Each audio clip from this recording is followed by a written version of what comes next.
أعوذ بالله من الشيطان الرجيم. بسم الله الرحمن الرحيم. يا أيها المزمل قم الليل إلا قليلا نصفه أو انقص منه قليلا أو زد عليه ورتل القرآن ترتيلا إنا سنلقي عليك قولا ثقيلا إن ناشئة الليل هي أشد وطئا وأقوم قيلا إن لك في النهار سبحا طويلا واذكر اسم ربك وتبتل إليه تبتيلا رب المشرق والمغرب لا إله إلا هو فاتخذه وكيلا واصبر على ما يقولون واهجرهم هجرا جميلا وذرني والمكذبين أولي النعمة ومهلهم قليلا إن لدينا أنكالا وجحيما وطعاما ذا غصة وعذابا أليما يوم ترجف الأرض والجبال وكانت الجبال كثيبا مهيلا إنا أرسلنا إليكم رسولا شاهدا عليكم كما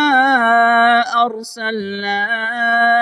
إلى فرعون رسولا فعصى فرعون الرسول فأخذناه أخذا وبيلا فكيف تتقون إن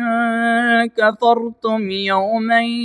يجعل الولدان شيبا السماء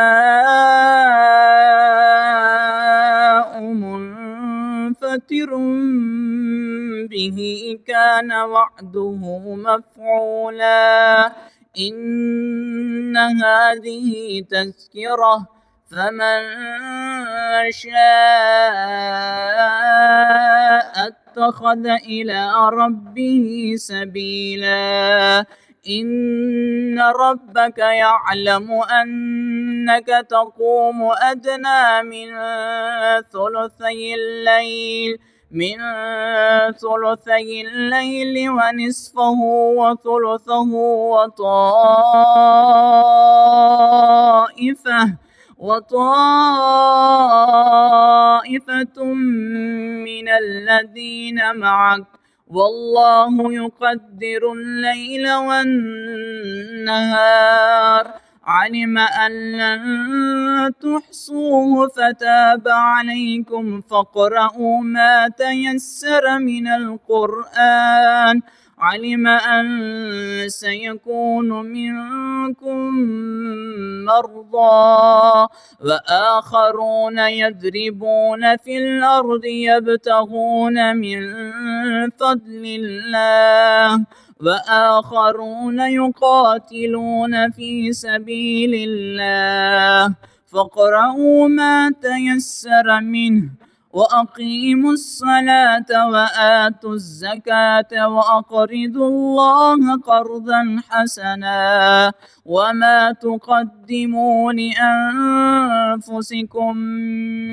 من خير تجدوه